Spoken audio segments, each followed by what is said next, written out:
Todos encontraram? Amém. Glória a Deus. Diz assim a palavra do Senhor. Logo a seguir, presta atenção. Logo a seguir, compeliu Jesus os discípulos a embarcar e passar adiante dele para o outro lado, enquanto ele despedia as multidões. Não sei se você sabe, mas o compelir significa obrigar à força, no original. Jesus não fez um convite, mas ele praticamente empurrou os apóstolos para o barco. Ele tinha um propósito nisso, daqui a pouco você vai entender. E despedidas as multidões, subiu ao monte, a fim de orar sozinho. Em caindo a tarde, lá estava ele só. Entretanto, o barco já estava longe, a muitos estádios da terra. Um estádio era aproximadamente 185 metros. Em João fala que o barco já estava a 25 a 30 estádios, que dá mais ou menos 6 quilômetros de distância para dentro do mar da Galileia. Entretanto, o barco já estava longe, a muitos estádios da terra, açoitado, castigado pelas ondas do mar, porque o vento era contrário. Na quarta vigília da noite foi Jesus ter com eles, andando sobre o mar. Jesus foi encontrar de madrugada entre 3 e 6 horas da manhã e ele não foi de barco. Porque Jesus era a pessoa que chegava chegando. Então ele foi andando se encontrar por cima de um mar revolto com as pessoas que estavam esperando ele dentro do barco. E os discípulos, ao verem-no andando sobre as águas, ficaram aterrados e exclamaram: é um fantasma! E tomados de medo, gritaram. Mas Jesus imediatamente lhes disse: tende bom ânimo, sou eu, não temais. Respondendo-lhe Pedro, disse: se és tu, Senhor, manda ir ter contigo por sobre as águas. E ele disse: vem. E Pedro, descendo do barco, andou por sobre as águas e foi ter com Jesus. Reparando, porém, na força do vento, teve medo, e começando a submergir, gritou: salva-me, Senhor! E prontamente Jesus, estendendo a mão, tomou-o e lhe disse: homem de pequena fé, homem de pequena fé, homem de pequena fé, por que duvidaste? Por que duvidaste? Deus está falando com pessoas aqui esta noite. Por que está duvidando? Eu sou contigo. Meu Deus. Verso 32. Subindo ambos para o barco, cessou o vento. E os que estavam no barco o adoraram, dizendo: verdadeiramente és o Filho de Deus. Amém? Feche seus olhos mais uma vez. Pai, em nome de Jesus, eu te apresento a tua palavra. Não é a minha, mas a tua palavra. Que o Senhor venha a se revelar a nós nesta noite mais uma vez. Por graça, Pai. Não porque nós merecemos, mas justamente pelo oposto. Por graça, por ausência de merecimento, por amor, por tantos outros adjetivos que o Senhor tem e sente por nós, Pai. Por misericórdia. Pai, nós precisamos receber mais de Ti, precisamos sair daqui transformados. A Tua palavra jamais volta vazia e que nós possamos, meu bom Deus, sair daqui, pelo contrário, cheios do Teu Espírito essa noite. Em nome de Jesus. Amém, igreja? Amém. Meus queridos, essa palavra fala muito comigo. Apesar de ser um texto conhecido da igreja, é uma palavra que mexe comigo, porque o Senhor, Ele permitiu que o texto fosse escrito de uma forma poética. Nós chamamos esse texto de um texto metafórico, porque esse texto sempre vai caber nas nossas vidas, independentemente do ano que nós estejamos. Esse texto foi escrito há mais ou menos 1.500, 2.000 anos atrás. Não foi logo depois daquele momento com Jesus, tá? Mas é um texto que daqui a 100 anos, daqui a 1000 anos, ele ainda vai ser aplicado nas nossas vidas. Por quê? Porque o nosso Deus é um Deus sábio. E tudo que Deus faz é para durar para sempre. Diga para o seu irmão, tudo que Deus faz é para durar para sempre. Deixa eu fazer uma pergunta para você nesta noite, para você já começar a ser impactado pela palavra de Deus. Por que para nós é tão difícil, é tão duro quando nós perdemos alguém? Quando vem a mão sorrateira da morte sobre um dos nossos familiares, algum ente querido, algum amigo, tira de nós, aquilo dói tanto nas nossas vidas, dói tanto nas nossas almas, dói tanto no nosso coração. Você já parou para pensar sobre isso? Alguns que já me conhecem, que andam comigo há mais tempo, já sabem dessa palavra, mas eu estou perguntando para você, talvez hoje me ouça pela primeira vez. Por que dói tanto? Você já parou para pensar? Por que dói tanto? Perda de uma pessoa, quando falece alguém querido. Porque cada um de nós não fomos feitos para morrer. Você foi feito para a eternidade. Você foi feito para a eternidade. Ninguém foi feito com um código preparado para que nós pudéssemos passar pela morte, pela situação da morte, numa boa, sem sentir. Quando um ente querido é arrancado de nós, algo dentro de nós dói demais. Porque você sabe, pelo menos dentro da visão humana, visão holística natural, que aquela pessoa você não vai encontrar mais. Mas nós temos uma esperança, ou melhor, nós temos uma certeza que nós nos encontraremos com cada um dos que partiram na glória. Quem tem essa certeza comigo essa noite? Meus queridos, nada que Deus faz é passageiro. Por isso, a palavra dele, ela é sempre boa, perfeita e agradável em todos os momentos das nossas vidas. Tem pessoas que quando vão ao culto, eles já vão pensando assim, será que a pastora fez uma brincadeira? Não é, como é que foi que ela usou o termo? Não é chicote, não é, oh meu Deus do céu, é quando a exortação, não é cajado não, né? Meus amados, o que eu mais gosto de ouvir é palavra de exortação. Quando eu estou procurando mensagem para ouvir, eu vou procurar palavra de exortação, porque palavra de exortação é que nos traz para o caminho de verdade. A palavra que vem simplesmente para passar a mão nas nossas cabeças não traz mudança. Às vezes você tem o seu ego massageado ali naquele momento, mas a palavra que muda a vida das pessoas, que transforma a vida das pessoas, é uma palavra que tem que entrar e tirar o que está errado e colocar o certo. Porque as nossas vidas, elas são compostas por hábitos, por atitudes. Nós somos seres de hábitos. E a palavra de Deus, ela vem para tirar os hábitos ruins, aquilo que não presta, aquilo que é contra a vontade e a palavra do Senhor, para a minha vida, para a sua vida. Presta atenção, tudo que você faz que é contra a palavra de Deus, está sendo contra o propósito de Deus na sua vida. Por isso que a palavra de exortação existe, para mudar, para tirar o que é ruim e colocar o que é bom dentro de nós. Esta palavra, ela vem também para trazer exortação para as nossas vidas, justamente para tirar aquilo que não está legal, para colocar algo melhor. Diga para o seu irmão dessa forma: o nosso Deus tem coisas incríveis para a sua vida. Se você estiver preparado para receber, diga para o seu irmão, se você estiver preparado para receber, ele está preparado para entregar. Quem está preparado para receber essa noite? Amém? A palavra do Senhor diz que Jesus, ele compeliu, ele obrigou os seus discípulos a irem na frente. E a palavra do Senhor continua dizendo que Jesus, ele não abandonou essas pessoas. A palavra do Senhor diz que ele compeliu, essas pessoas foram na frente, os discípulos foram na frente, e Jesus, ele foi fazer o quê? Ele foi orar. Ele foi orar sozinho. Só que essa palavra orar no original, deixa eu te falar uma coisa. Não é que Jesus foi simplesmente orar, ele foi interceder, porque ele sabia o que estava acontecendo, ou melhor, o que estava para acontecer na vida daqueles apóstolos. A palavra do Senhor diz, em 1 Timóteo, capítulo 2, verso 5, que existe um só Deus, e um só intercessor entre Deus e os homens, Jesus Cristo, homem. Deixa eu te falar uma coisa. Nos momentos mais difíceis, mais dolorosos, de maior dificuldade, maiores obstáculos diante de você, Jesus está intercedendo por você. Sabia disso?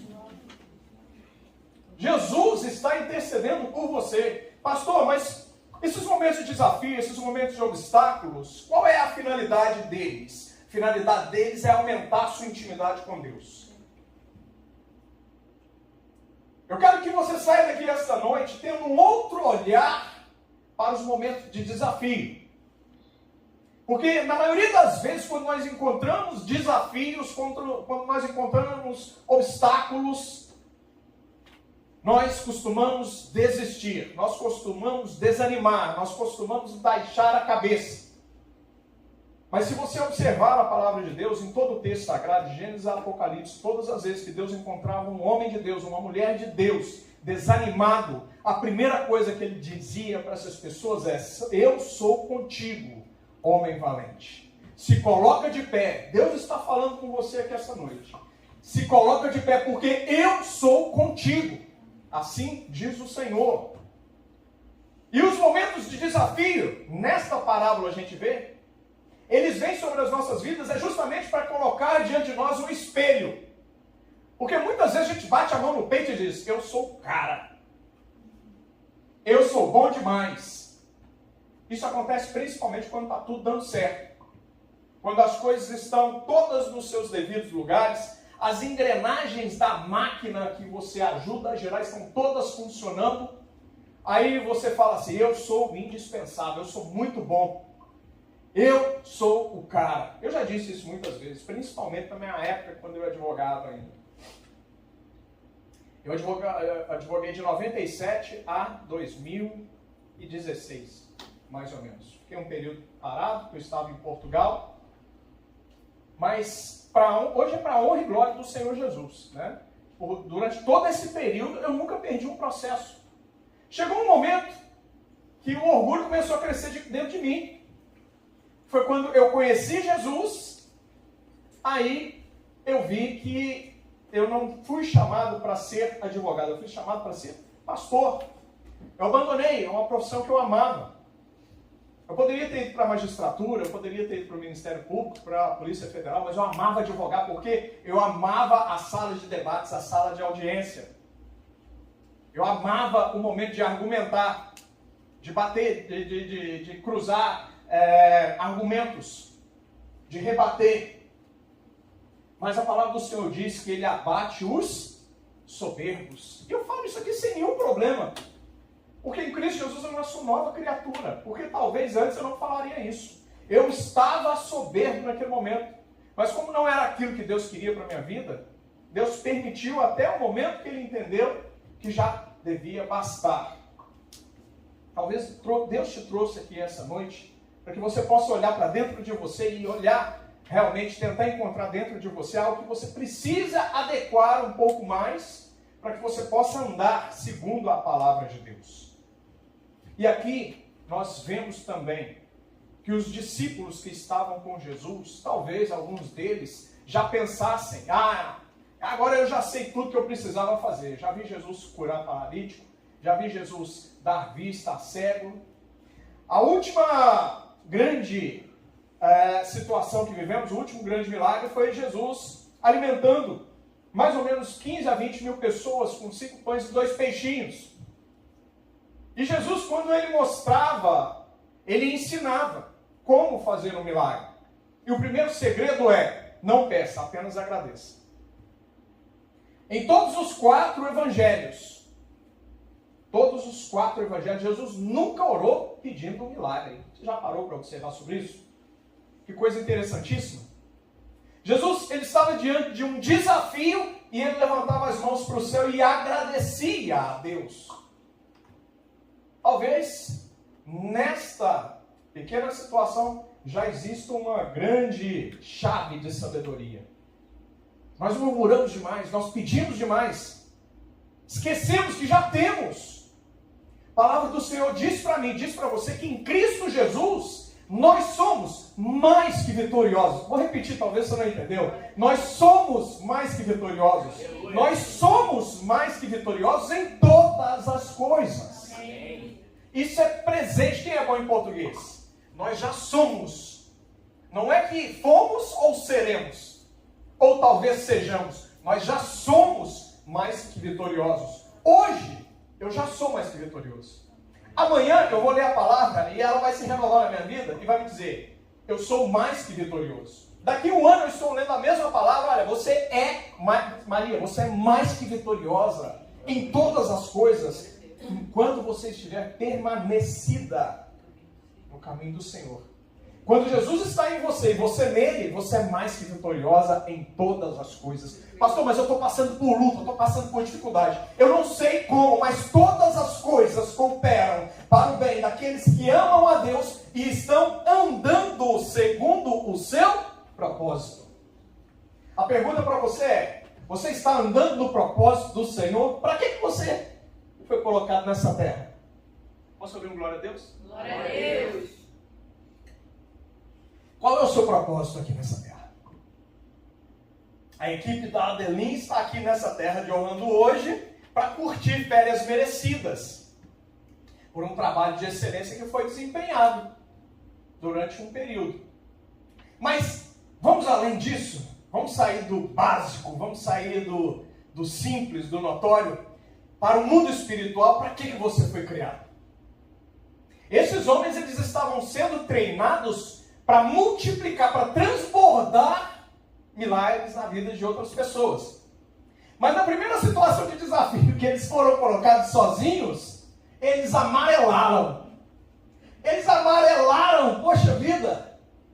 Na hora que eles deveriam ser homens de Deus e exercer uma autoridade espiritual que Jesus já havia lhes dado, eles amarelaram, Jonas. Meu Deus! E a palavra do Senhor diz que Jesus estava orando por eles, porque ele já sabia como seria a situação. Já sabia que eles iriam amarelar. Em determinado momento eles chegaram a pensar que eles iriam morrer. Eles estavam no meio do mar da Galileia. O mar da Galileia é o mar de Tiberíades. Na verdade não é um mar, é um lago com 19 quilômetros de extensão por 13 de largura. Eles estavam a mais ou menos 6 quilômetros dentro deste lago. E o lago estava agitado. Esse lago agitado pode significar tantas coisas nas nossas vidas, todos os dias. Podem significar inseguranças, medos, desafios, obstáculos, tanto externos quanto internos, tanto desafios exteriores quanto interiores. Todos nós passamos por situações que a gente olha para nós mesmos e dizemos assim, às vezes a gente não fala com ninguém, mas você diz para você mesmo, poxa, eu não vou conseguir, isso está difícil demais. Mas aí o que eu faço quando eu passo por uma situação dessa? Porque todos nós estamos sujeitos a isso.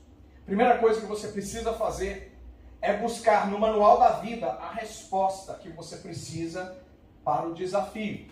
Primeira coisa que você precisa fazer é entrar em contato com o seu pastor, com a sua pastora, e falar com ele assim, pastor, me dá uma palavra de Deus, deixa Deus te usar como profeta, porque eu preciso de ouvir algo para mudar algo que está dentro de mim também. Mas na maioria das vezes nós vamos nos colegas, nós vamos nos amigos. Na maioria das vezes a gente prefere acreditar na televisão, nos jornais, em todo tipo de problemática que está do lado de fora, que está do lado exterior, ao invés de a gente ir para o nosso quarto em secreto e orar em secreto, e o nosso Deus vai nos ouvir e trará a resposta. Essas pessoas aqui, elas deveriam, ao invés de se preocupar com o mundo exterior, talvez se elas tivessem se ajoelhado, talvez se elas tivessem exercido autoridade, porque Jesus vai chegar no barco e a situação vai resolver por si só, com a simples presença do Espírito Santo, com a simples presença de Jesus Cristo naquele lugar. Às vezes Deus quer te usar lá no seu trabalho, no local de trabalho, no local de onde você se encontra com os seus amigos, para você ser a referência de luz lá dentro. Para você ser aquela pessoa que traz a presença de Deus, traz a presença de Jesus, e tudo que estava revolto possa ser resolvido com paz, com amor, com alegria, com sabedoria. Coloque a sua mão no coração e diga assim, Senhor, coloque em mim o entendimento dessa palavra. Eu quero ser luz, aonde eu colocar a planta dos pés, o ambiente tem que mudar. Eu quero refletir a tua luz, em nome de Jesus. Olha que gostoso. Vai falar que você já não está sentindo algo diferente dentro de você. Uma paz. A paz que excede todo entendimento. Diga para a pessoa, você é dona da paz que excede todo entendimento. Agora coloca a mão no seu coração e diz assim, eu já tenho dentro de mim a paz que excede todo entendimento. Você já tem. É promessa do Senhor. Se foi Ele que prometeu, já está dentro de você. Exerça a autoridade. Chegou no lugar, confusão está acontecendo? Senhor, a paz que excede todo entendimento aqui agora, em nome de Jesus. Em nome de Jesus. Você já usou o nome de Jesus hoje? A palavra de Deus diz que é um nome que está sobre todos os demais nomes. Você sabia que no Antigo Testamento, para se invocar um atributo de Deus, a pessoa estava passando por um desafio de doença, precisava de cura. No Antigo Testamento, qual era o nome que se invocava para que Deus manifestasse a cura naquele momento? Jeová? Rafá. Existem 74 nomes compostos de Deus. Jeová Rafá, Jeová Nissi, Jeová Tsidkenu, Jeová Jireh. O que mais? Jeová Nissi. Já falei Jeová Nissi. Jeová Shalom. El Shaddai. Todos são os nomes de Deus. Mas no Novo Testamento, tudo isso foi simplificado, porque a palavra do Senhor diz que Jesus possui o nome que está acima de todos esses nomes. Olha que coisa linda. Basta você declarar, porque existe poder no nome de Jesus. Existe poder nesse nome. E Jesus diz, tudo que em meu nome pedir, crendo, o nosso Deus está pronto, preparado para te entregar. Mas presta atenção nesse texto. A palavra diz que a situação estava complicada. O mar estava agitado, batendo no barco. E os discípulos viram alguém vindo sobre as águas. Então, aquela visão deixou eles aterrados. Eles não estavam ainda, eles andavam com Jesus, mas ainda não conheciam Jesus. Presta atenção, tem muita gente dentro da igreja, andando com Jesus a vida inteira, talvez, e ainda não conheceu Jesus. Numas dessas aqui, que a palavra nos dá, mostra que eu preciso conhecer Jesus todos os dias. Eu preciso tirar um tempo para ouvir Jesus falar comigo todos os dias. Palavra de Deus, quer ouvir Deus falar? Tem muita gente que sai atrás de igreja, atrás de profeta, procurando para ver o que Deus vai falar com ele. Sabe como é que Deus vai falar com você? Abrindo a palavra dele. Toda a revelação que você precisa já está aqui. E se Deus tiver algo especialmente para falar com você, para tratar com você, não se preocupe, não precisa correr atrás de profeta. Deus manda o profeta até você. Era assim, esse era o padrão que Deus trabalhava no Antigo Testamento. Quando Paulo foi castigado por Deus, ele se encontrou com Jesus, ficou cego, 3 dias sem enxergar. Será que Paulo saiu procurando um profeta para falar com esse profeta? Profeta, vá lá falar com Deus, porque eu preciso voltar a enxergar. O que foi que aconteceu? Deus enviou o profeta para falar com Paulo.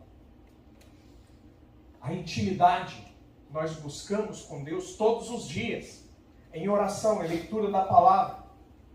Aquelas pessoas andavam com Jesus, mas não tinham intimidade com Jesus. Por isso que na primeira dificuldade, no primeiro desafio, todos eles amarelaram. E olha que interessante, além de não reconhecer Jesus, ainda pensaram que era um problema, mais um problema, como se já não bastasse o mar agitado, ainda está vindo um fantasma para nos assombrar. Isso é falta de intimidade com o Senhor. Mas eu quero declarar sobre a sua vida. Me deixa ser profeta essa noite. Quero declarar sobre a sua vida que, a partir de hoje, a sua intimidade com o Senhor multiplica. E multiplica. E multiplica. E multiplica. Você vai conhecer Jesus na intimidade. Você vai conhecer Jesus de uma forma que você nunca ouviu falar sobre Ele ainda. A partir de hoje, a sua intimidade com o Senhor aumenta. Eu quero liberar essa palavra para você. E se você crê, diz amém. Eu recebo, pastor. Em nome de Jesus. As pessoas, além de não conhecer Jesus, ainda pensam que Jesus está vindo para ajudar. É mais um problema. Isso é falta de intimidade com o Senhor. E eles ficaram com medo. Mas Jesus imediatamente lhes disse, tem de bom ânimo. Tem de bom ânimo. Tem de bom ânimo. Jesus está falando com alguém aqui essa noite. tem de bom ânimo diante da situação, diante de uma revolta, diante da dificuldade, diante da doença, do desafio, da dor que você está sentindo. Tem de bom ânimo. Jesus nunca vai dar uma palavra para simplesmente te motivar. Jesus não é um Tony Robbins da vida. Jesus não é um palestrante, um coach. Jesus, ele é o Rei dos Reis e o Senhor dos Senhores. Ele é Deus na sua vida. O que Jesus diz para as pessoas? Tenha coragem, tem de bom ânimo. Deixa de ser frouxo, em outras palavras. Ei, varão, deixa de ser frouxo. Ei, varoa, deixa de ser frouxo, tem bom ânimo. Eu sou contigo.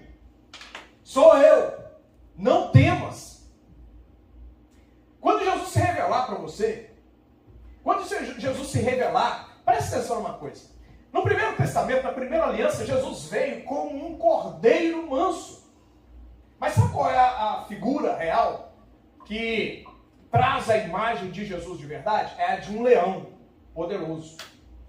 A segunda vinda de Jesus, ele virá como um leão. A primeira vez, ele veio como um cordeiro. Por quê? Porque ele deveria pagar um preço de uma culpa e um pecado que ele não cometeu no meu e no seu lugar. Mas a palavra do Senhor diz que agora, quando ele voltar, ele voltará para julgar. Nós estamos num momento que se chama dispensação da graça. O amor de Deus acima de todas as situações, acima da justiça. É agora. É o momento que nós estamos vivendo. Mas quando ele voltar, ele voltará com um cetro de ferro, com um cetro para julgar as pessoas. Mas aquele que tem a intimidade, que já o conhece, não vai temer essa segunda volta dele. Sabe por quê? Porque você voltará com ele em glória para governar. Você foi feito para governar. Diga para o seu irmão, você foi feito para governar. Isso não é palavra motivacional, não. Isso é bíblico, tá? Isso é bíblico. A palavra do Senhor diz que nós seremos colocados como governadores. Assim como foi feito no tempo de Moisés. Moisés estava passando por dificuldade. Quase 4 milhões de pessoas para organizar. Imagina uma pessoa para organizar quase 4 milhões. Jetro, usado por Deus, disse para ele: você está vacilando. Vá lá, começa a colocar aí pessoas sobre pessoas. Como assim, Jetro? Coloca lá governadores de 1.000, de 500, de 100, de 50, de 10. Da mesma forma que aconteceu antes, acontecerá na volta de Jesus. Eu vou estar governando, não sei você, mas se você quiser, coloca a sua mão para cima e diz assim: eu vou estar governando junto com Jesus. Aleluia, glória a Deus. E respondeu Pedro, né? O mesmo Pedro, olha só como é que Pedro é usado, né? Se és tu, Senhor, manda-me ir ter contigo por sobre as águas. Olha que interessante. Pedro é um falastrãozinho, né? Cá entre nós. Porque daqui a pouco é o mesmo Pedro que vai negar Jesus por 3 vezes. Jesus, você não vai morrer não. Porque se eu for morrer, primeiro, estamos juntos, eu morro junto contigo. Conversa. Negou Jesus por 3 vezes. Aí Jesus, o que Jesus fala com ele? Olha só, se não é o mesmo Pedro. Ele disse: vem, Pedro. Aí Pedro, né? Pedro, galinha de briga, desceu do barco e andou sobre as águas. Olha que coisa linda, coisa maravilhosa. Andou por sobre as águas e foi ter com Jesus. Porém, olha o porém, reparou na força do vento, sentiu medo e começou a submergir e gritou: salva-me, Senhor. É o que acontece conosco no dia a dia. Às vezes a gente já está passando pela situação, a gente já está começando a viver milagre. Às vezes a gente já está andando por sobre o mar revolto, mas a gente para de prestar atenção, a gente tira a nossa atenção do alvo que é Jesus e começamos a dar ouvido a pessoas que não deveríamos dar ouvido. Nós damos atenção para situações que não mereciam a nossa atenção. Todas as vezes que eu tiro os meus olhos do alvo de Jesus Cristo, eu estou fadado a afundar no problema. E isso é bíblico. É bíblico. Mas olha que interessante. Mesmo Jesus sabendo da falha de Pedro, ou seja, das nossas falhas, porque não se engane, Pedro aqui é uma referência, é um avatar de nós, de cada um de nós. De cada um de nós. Sabe por quê? Porque a palavra de Deus ela tem que me confrontar. Eu tenho que olhar para Pedro e falar, poxa, eu sou tão vacilão quanto Pedro. Pedro, nesse caso, ele tem que ser a minha referência. Para que Pedro é o meu espelho. Estou olhando para a vida de Pedro, estou olhando para a minha vida, Cláudio. Que as pessoas pensam assim, é pastor não passa por isso, não passa por aquilo, passa muito mais do que você imagina. Nós somos muito mais testados, não é eventualmente, diariamente, do que você pode imaginar. Nós somos muito mais testados do que pensa a vã filosofia humana, emprestando aqui Shakespeare. Meus irmãos, olhando para Pedro, eu olho para a minha vida também. Porque nos momentos de maior dificuldade, se eu não reconhecer Jesus como sendo o Senhor, porque olha que interessante, Jesus estendeu as mãos, mas onde que está a chave de sabedoria? A chave de sabedoria está. Ele começou verso 30, se vocês estiverem acompanhando, começou a submergir e gritou, salva-me, Senhor. Pastor, não entendi nada. Quando eu tenho Jesus como Salvador, isso eu falo muito para a igreja. Talvez possa ser novidade para muitos. Mas quando eu tenho Jesus como apenas um Salvador, eu quero participar apenas das bênçãos do Senhor. Aquilo que me interessa. Porque aquilo que não me interessa mais, eu falo que é do Antigo Testamento. Aquilo que não me interessa mais, eu falo que a graça, ela já superou, o amor de Deus está muito além disso, que eu penso dentro de uma situação de limitação, de um quadrado. Sempre que a palavra de Deus confronta alguém, esse alguém não está pronto, preparado para ter a vida transformada, ou de alguma forma ele quer permanecer, ele ou ela quer permanecer no pecado, vai falar que a palavra de Deus não aplica mais naquele ponto. Isso é parte da lei, ficou para trás. Jesus veio e transformou tudo em amar. Ame a Deus sobre todas as coisas, ao próximo como a si mesmo. Não, você está enganado. Porque se você amar ao próximo, e se você amar a Deus, amar, não é dizer que ama, não. Aí você, de fato, você vai estar praticando toda a palavra do Senhor. Não vou dizer lei, não, porque tem algumas pessoas que acabam se arrepiando. A palavra de Deus, a lei do Senhor não são só os 10 mandamentos. São os 10 mandamentos mais 613 leis que estão em Levítico. Mas, acima de tudo isso, o amor do Senhor é tão grande por nós, que quando nós temos Jesus como Senhor, quando eu estou de fato aceitando o senhorio de Jesus sobre a minha vida, eu aceito que a vontade dele é melhor do que a minha. Eu aceito que a cruz dele eu devo carregar também. Mas não é de Jesus Cristo, porque ele carregou a dele, mas eu tenho que carregar a minha, porque ele disse, aquele que quiser me seguir, pegue a sua própria cruz e me siga. Cruz, vocês viram alguém carregando alguma cruz nos parques? No dia a dia? Cruz não é coisa que a gente compartilha em lugar onde está todo mundo feliz, sorrindo, vivendo as coisas do mundo. Cruz é aquilo que dói. É aquilo que eu tenho que fazer, não porque eu gosto, mas para agradar ao meu Deus. É aquilo que eu tenho que abandonar relativamente à minha personalidade falha, pecaminosa, humana, adâmica, para que eu possa a cada dia me parecer um pouquinho mais com o meu mestre, que é Jesus Cristo de Nazaré. Ter Jesus como Senhor vai muito além de tê-lo como Salvador. Porque se eu tenho Ele como Senhor, eu estou dizendo que Ele é dono da minha vida. E se Ele é dono da minha vida, Ele não vai me deixar afundar. Esteja o mar revolto como for. Veja bem, Pedro, ele andou sobre as águas. Ele pode ter dado um passo. A palavra de Deus não disse. Ele pode ter dado, talvez, 3 passos. Talvez ele pode ter andado 5, 10 passos. Fato que ele andou, mas em determinado momento, porque vacilou, porque tirou o olho da promessa, porque tirou o olho do nosso Deus, do Criador, do Todo-Poderoso, ele começou a afundar. Ele já estava vivendo as promessas, ele já estava vivendo o milagre. E ainda assim, vacilou. Poxa, seja forte, o Senhor é contigo. Não temas, o Senhor é contigo, Ele estará contigo em cada luta que você passar, cada luta que você viver. O mar revolto não vai te engolir. Você não vai morrer afogado, você não vai nadar e morrer na praia, porque Deus tem projeto para a sua vida. Diga para a pessoa que está do seu lado, Deus tem projeto para a sua vida. Diga com voz de profeta, Deus tem projeto para a sua vida. Mais uma vez, Deus tem projeto para essa pessoa incrédula que está do seu lado acreditar. Deus tem projeto para a sua vida. O projeto ainda não acabou. Faça assim. Respire fundo aí. Oxigênio no cérebro. Olha que coisa deliciosa. Se você está respirando, significa que você está vivo. E enquanto há vida, ainda há propósito. Enquanto há vida, ainda há projeto. Tinha projeto para Pedro ainda. Não era momento dele ir embora.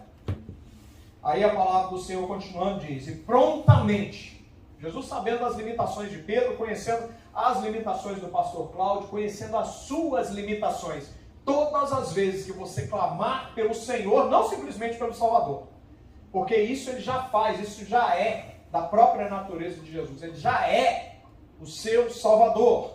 Resta saber você vai clamar pelo Salvador ou pelo Senhor na hora do desespero?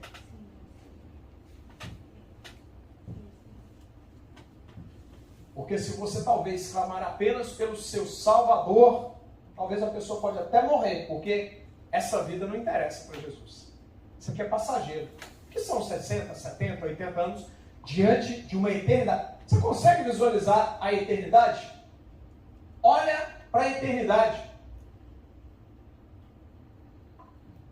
Eu não estou falando de algo efêmero, de uma simples ideia. É algo que é real. Talvez a nossa mente, nesse momento, ainda não alcance, não consiga compreender. Qual é o significado da eternidade? A eternidade é aquilo que não tem início e não tem fim também. Apenas Deus é eterno, guarde isso. Diga para o seu irmão, apenas Deus é eterno. Você, muitas pessoas falam isso, mas está equivocado. As pessoas dizem que nós somos eternos. Nós não somos eternos. Eternos é o nosso Deus. Porque ele não tem princípio nem fim, mas como nós tivemos um princípio, nós somos imortais. Diga para o seu irmão, a sua alma é imortal. A sua alma foi guardada para algo muito maior e melhor. A palavra do Senhor diz que aquilo que os olhos não viram, aquilo que os ouvidos não ouviram, e ainda não subiu ao coração do homem, é o que Deus tem para os que o amam. Amém? Uma salva de palmas para Jesus, se coloca de pé. Jesus é bom. Aleluia, glorifico a Deus pela sua vida, por essa palavra que o Senhor nos deu, uma palavra simples, mas uma palavra cheia de revelação, uma palavra cheia de força para as nossas vidas. A palavra diz que Jesus prontamente estendeu a mão, tomou a Pedro e lhe disse, homem de pequena fé. Ai, essa doeu, hein? Homem de pequena fé, tem gente ouvindo a palavra do Senhor há 10 anos. Eu estou na presença de Deus desde os meus 35 anos. Eu me converti tarde, né? Deus usou pastora para me resgatar. Olha que coisa linda. Eu já era advogado, já tinha um escritório razoavelmente bem sucedido. Falo tudo isso para a honra e glória do Senhor Jesus. Amém? E eu resolvi largar tudo para cumprir o meu propósito. Olha que vai ter. Gente, servir a Deus é coisa de louco. Servir a Deus é isso. Você está entendendo? É você abraçar o seu propósito. Qual é o seu chamado? É você descobrir para o que você foi feito e fazer, independentemente da situação. Ah, pastor, significa que eu vou largar meu trabalho? Não, não. Exercer chamado é onde você estiver. Maria, apaga as luzes, por gentileza. Isso, só essa. Aí. Exercer o seu chamado é aonde você estiver. Ser um discípulo de Jesus é aonde você estiver. Talvez você vai ser a pessoa usada por Deus para se aproximar de um mar revolto, onde você vai encontrar pessoas aflitas, nervosas, preocupadas, chorosas, para você ser Jesus lá naquele lugar. Para ser pastor, para abandonar tudo e seguir a palavra do Senhor, é um chamado muito específico. Mas todos nós fomos chamados, temos um chamado para fazer algo. Gostaria que você fechasse seus olhos e deixasse o Senhor ministrar ao seu coração nesse momento.